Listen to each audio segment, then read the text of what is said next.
It's an everyday thing. It's an everyday thing. It's an everyday thing when you let your nuts hang. Oh, there we go. Thank you, everybody. My mic is not muted. I'm gonna keep it calm today so they won't mute me. So everybody, hopefully that's on live, can hear what I'm saying. All right, first off, this is ridiculous. I'm disabled, Tiffany. Why am I being pushed and why am I being standing outside for over an hour for a meeting that's supposed to start earlier? This is ridiculous. You should have let us in. There's no threats out here today. Now what's the excuse? Do you have an excuse? Your excuse should be that you're stepping down as a mayor because you're a poor excuse for a mayor. Excuse me. So, like I was about to say, indigestion. Before I got muted last time, I did have a couple things that I wanted to address to this board. Since you said we need to address your board, all of y'all need to step down and quit. Keith is a criminal. Stacey is a criminal. You a criminal. You going to jail. The FBI came and raided this place. You can keep lying on TikTok and everything else and saying you ain't get raided, but you did get raided. That's the truth. All those threats you had people sending me, I know people in these streets too. And they told me who the people are that you've been sending after me. And you trust and believe that those threats are not going unnoticed. I have children in my house. So yeah, y'all can mute the mics if you want to, but you know exactly what I'm talking about. That's why you don't look this way like you wouldn't look when Alexis Whistleblower was talking to you. But I got 3 minutes, right? I got 3 minutes. You see my hair?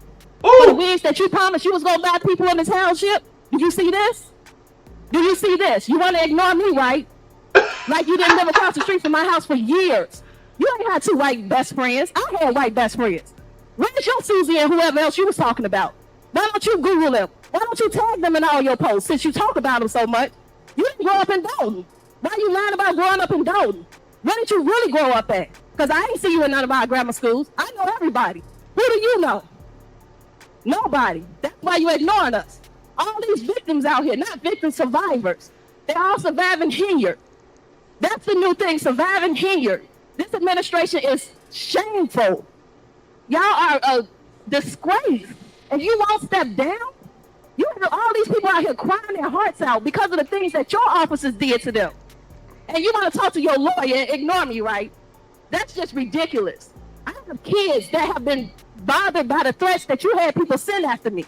But don't worry about it. The police have it. I hope the FBI is listening too. FBI, holler at me. Your favorite survivor. Y'all can hit me up on YouTube or whatever. But please let them know that those threats that I sent them, I'm coming to 211 wherever they at downtown this week, and I'm going to restart this case because you're not getting away with it. And residents, I'm so sorry that she won't step down, especially to the survivor. I love you, and ain't nothing you can do about it because I mean it. She don't mean it. Thank you.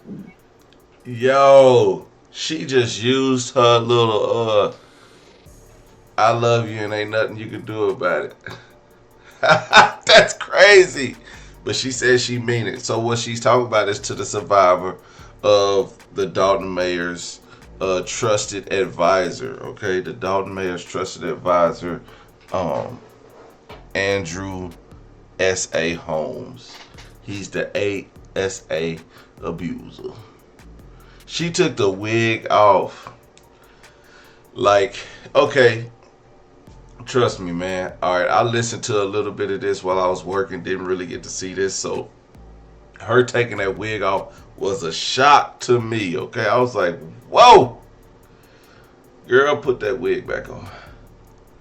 Why would the mayor promise everybody wigs, okay? And why is the mayor sending her goons after the township people? Like, I'm going to just say something about the wigs, right? We used to talk about old ladies that wore wigs back in the day when I was a kid. That wig had Velcro on it. It had tape in the back.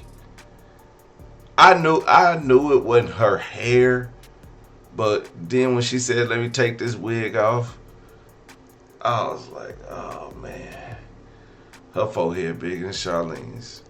But man, so old people used to wear wigs. We'd be like, "Man, grandma be changing her wig every time she, she had different wigs. One for when, she was." Had her little hot date. one for church, and one to just go to work. The one that she wore to work was like short hair, like a little bob. Short hair, because she was like, she don't want it all in her face while she working. Not even a bob. What is it when you have short hair? Like a little swoosh, like it looked like a little swoosh.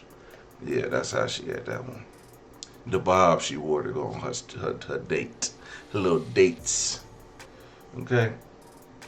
So yeah. That lady was serious. I told y'all this is just the beginning. Let's get to the next one, because I'm telling you, it do go crazy when you at a Dolton regular board meeting.